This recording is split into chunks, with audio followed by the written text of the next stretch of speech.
En el vídeo anterior hemos visto que había dos maneras de tratar las colisiones entre claves, ¿vale? En el caso de las tablas hash abiertas, estas colisiones pues, se resolvían básicamente metiendo todas las claves involucradas en el mismo cajón, ¿vale? De manera que cada cajón acaba teniendo una lista de entradas. Bueno, pues en este vídeo vamos a ver cómo se implementan este tipo de tablas hash. Bueno, pues el objetivo de este vídeo era básicamente implementar el tipo extracto de datos diccionarios mediante una tabla hash abierta.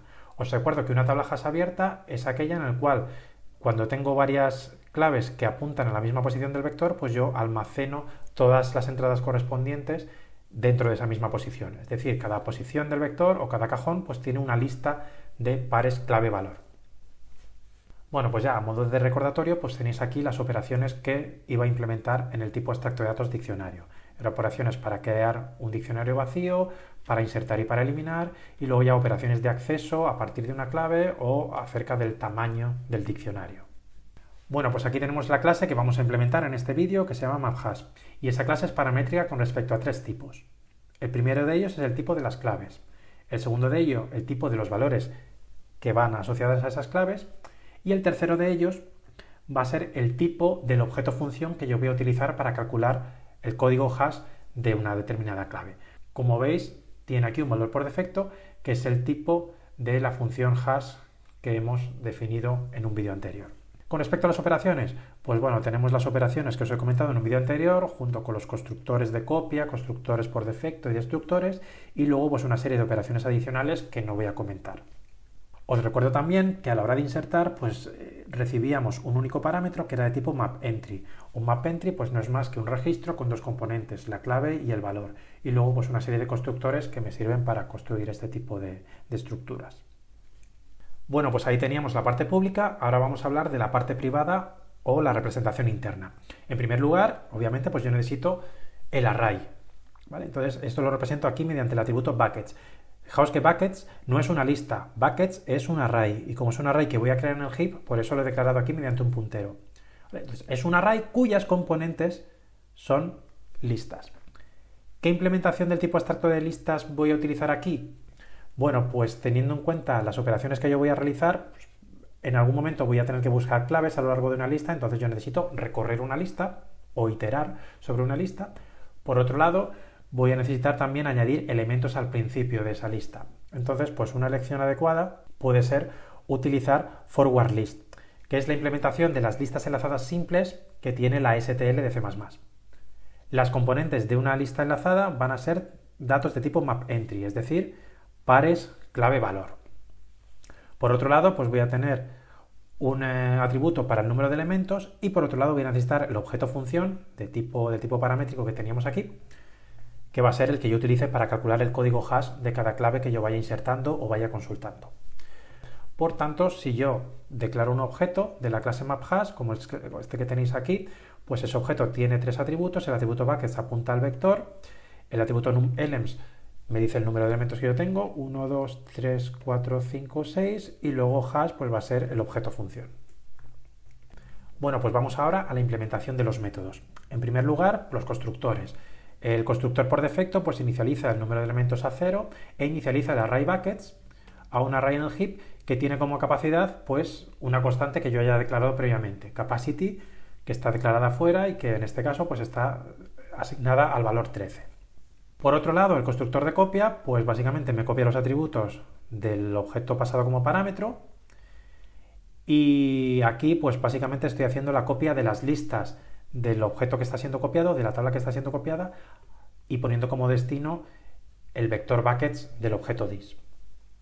Y luego el destructor pues no hace más que eliminar el array que yo he creado en el constructor. Bueno, pasamos ahora al método de búsqueda, que es relativamente sencillo. Supongamos que yo quiero buscar el valor asociado a la clave k3. Bueno, pues en primer lugar calculo el código hash de k3 y hago el módulo capacity, pues eso me debería devolver el valor 9, y list va a tener una referencia a la lista que está en la posición 9. Es decir, pues list va a tener una referencia a toda esta lista de aquí.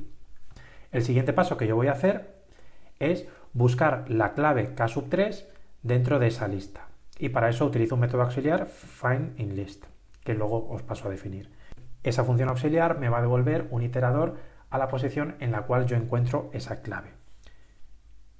En este caso me devolvería un iterador ahí.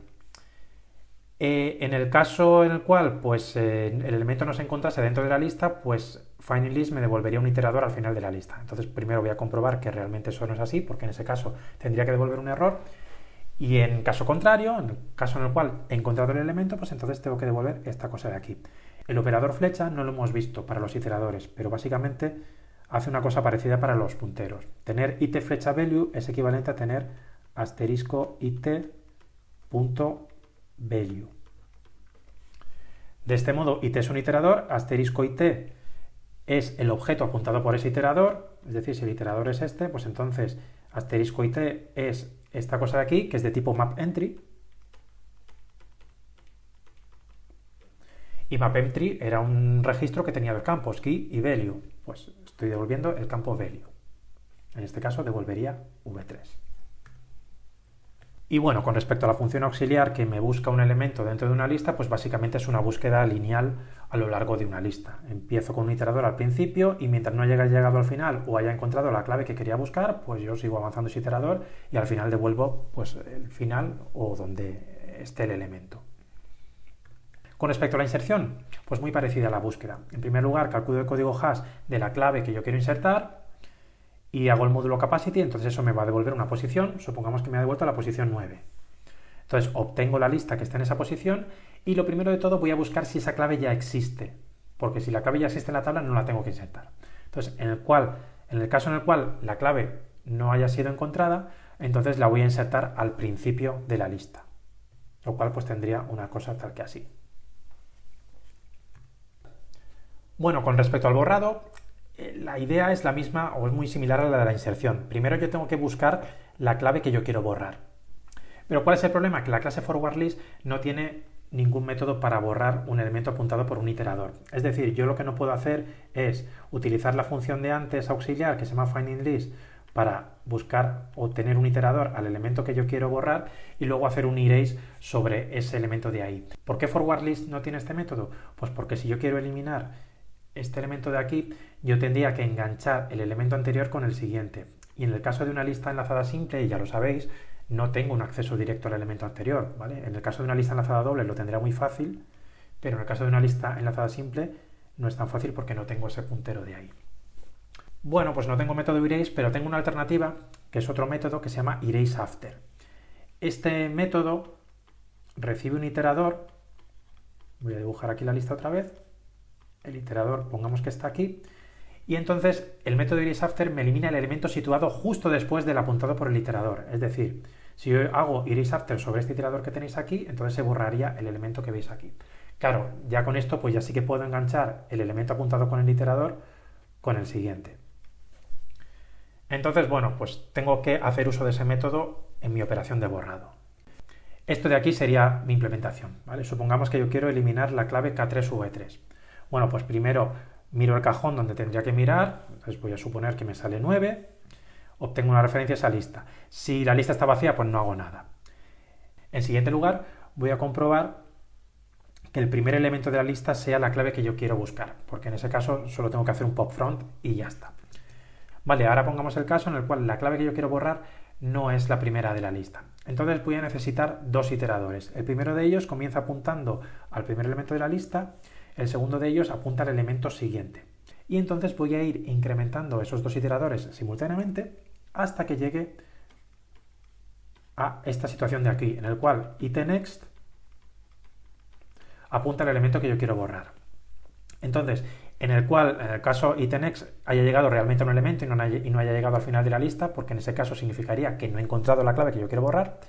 Bueno, pues en el caso este, hago una llamada a eraseAfter itpref, que es este de aquí.